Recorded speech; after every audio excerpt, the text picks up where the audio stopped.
Hello and welcome to my series on community, episode 1. Thanks for watching. My name's Jeff Barkman and I talk about things. And I sip mango beverages too.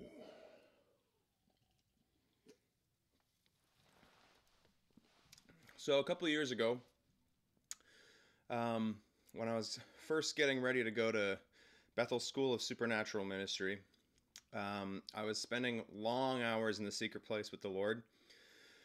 And on one of those days, Holy Spirit kind of woke me up and said to me, whatever you want to learn about today, I'll tell you anything you want to know. I'll teach you all about it. And I had come from London that year. I had kind of just left London, didn't think that I was going to be moving away forever, but I had moved away. And so I thought, what would be the most valuable? I asked Holy Spirit to teach me about loneliness. What is loneliness?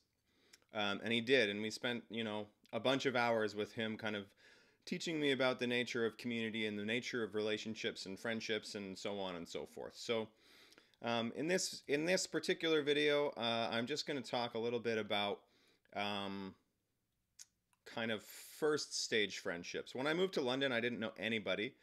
I had some people that were, I guess, acquaintances by that point. It had been probably 13 years since I'd seen them.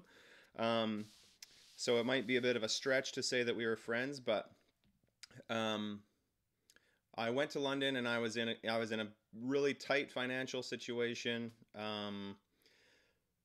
Cost of living in London is really high, and to be honest, I didn't really have enough money when I went there. That's a different story altogether, though. Excuse me, my goodness. Maybe I'll start the video over from all these burps I'm making. Maybe not. So I was living in London, going to a church called King's Cross Church, and every Sunday night we would go to the pub after church, and I would have the best piece of my week, which was socializing with awesome people. And honestly, just having people to talk to was really important for me during that time. But what I was noticing was that I was familiar with people, but I wasn't ever really kind of breaking through into friendship. Our only point of contact was the pub, and to be honest, I was in a really hard season for me because I didn't know anybody. I really was craving community. I was kind of new to be going to church again. Hadn't gone to church in a long time, so it was a vulnerable season, and it definitely showed in the way that I was interacting with people. I knew that people kind of liked me enough, but I could also feel that it sort of felt like conversations with me like cost people something, and I think that there were times when that was really important for me to like have people actually kind of invest in me in that way. But it seemed to also be sort of standing in the way of creating deeper connection. And so I was still in touch with all my friends in Canada at the time over Facebook, and one of my friends in Toronto posted a quote by an author named Bell Hooks. And the quote is, "Knowing how to be solitary is central to the art of loving. When we can be alone, we can be with others without using them as a means of escape." And when I read that quote, it shook me to my core. And the reason it shook me to my core was because I realized that what I was doing was using people. And that I'd been doing this for my whole life, and it had probably stood in the way of me making many friendships. And I'd never had a season in my life where I really did let myself investigate solitude and what it meant to be solitary and content. And so I went on a journey really to not push the pain of loneliness down or out or away or anything like that, but to actually feel it and still choose to like calm down and be at peace and not try to get rid of the pain like immediately. And I just started, in retrospect, I started investigating relationship with myself. And I think that that's one of the big key components to relationships and community, is that your foundation is going to be your relationship with yourself. And as you build relationship with yourself, you're able to take that into relationships with other people. So what I ended up doing was, I'd go for like 4-hour walks by myself and just investigate and look at architecture and stuff like that. I would go out to restaurants by myself and like take myself out for brunch and take myself out for lunch and stuff like that. Um, and I got to know myself in a totally different way. Um, I would notice that if you invite somebody to hang out with you, they would say, "Oh yeah, sure, sure, sure." But then when it came time to actually execute the hangout, um, we would waffle over like, well, what do we do? What are we like? What is there to do? Like, what should we do together? How do we, if we are even intentionally trying to bond, what are we going to bond over? And I found that part of giving in those situations was to actually invite people to something. So have a plan. I would say, hey, I'm going to breakfast at this place on this day at this time. Why don't you join me? Um, and when I would phrase it like that and frame it like that, I was providing uh, the vehicle for the hangout and inviting somebody into the vehicle, as opposed to saying, "Hey, do you want to hang out on Saturday? I don't know what we're gonna do, um, but we'll figure it out." When you leave it vague like that, you're not inviting anyone into anything. You're inviting somebody to create a vehicle for you to get into, and that is the opposite of giving. So what I did was I meditated a lot on this, just the concept of going into relationships intending to give as opposed to intending to receive. And so I actually took that into every single conversation that I would have. And I intentionally wanted people to leave interactions with me feeling like they got something, feeling like they received life, they received energy, whatever you want to call it.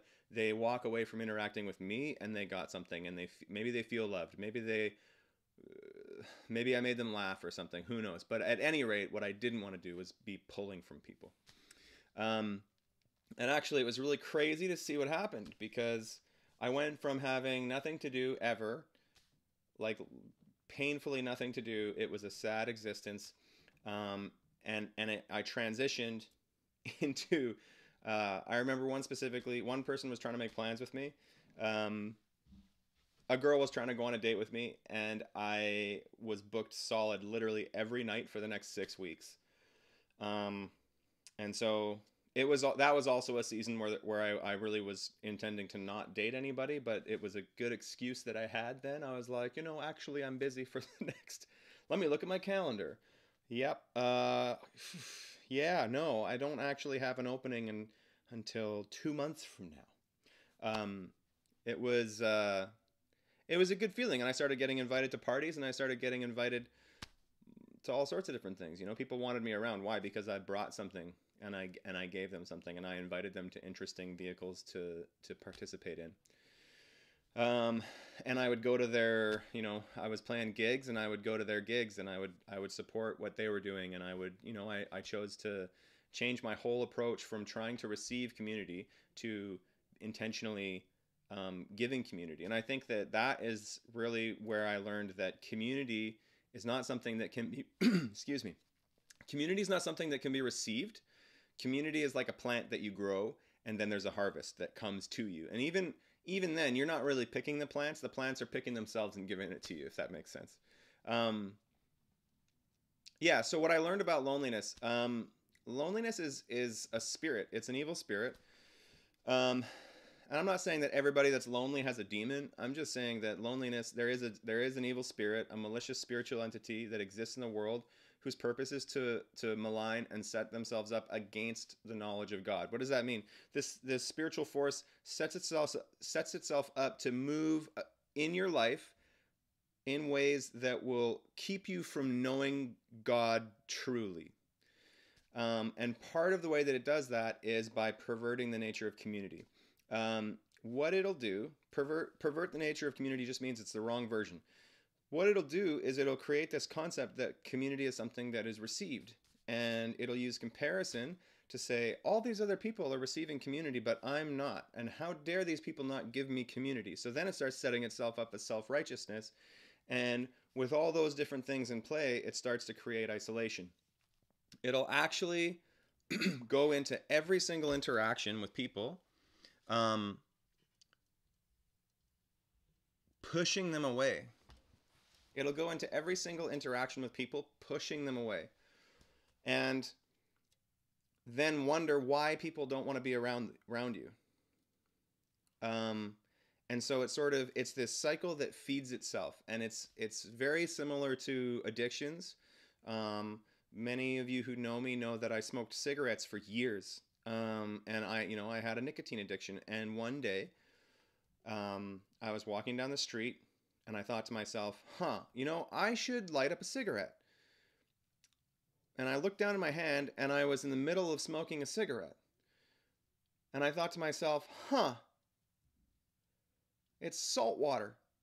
This thing that I think I need, this thing that I think is going to serve me, actually all it's doing is creating the need. And that's the same thing that loneliness does. It creates this concept that you have a need that other people are refusing to meet, which is a lie. The truth is that our need for community is a need to give community, not to receive community. Receiving community is the fruit of giving community, and that energy of bringing yourself to relationships, bringing something to relationships so that they can benefit from your life, so that they can benefit from what you carry, they can benefit from your personality, and it's really only in authentic, healthy community where we get to experience more of God than we're able to see by ourselves. You get to see a side of God's face that you don't have access to outside of community. So that is going to be where I leave this particular video. I'm going to do some more episodes on this subject. We're going to talk about loving yourself well. We're going to talk about giving and receiving love on a friendship level, to like interpersonal places. And then we're also going to talk about giving and receiving love from God, from and to God. So thank you so much for watching. I really appreciate you. And I would love it if you hit like and subscribe if you want to. Thanks for watching.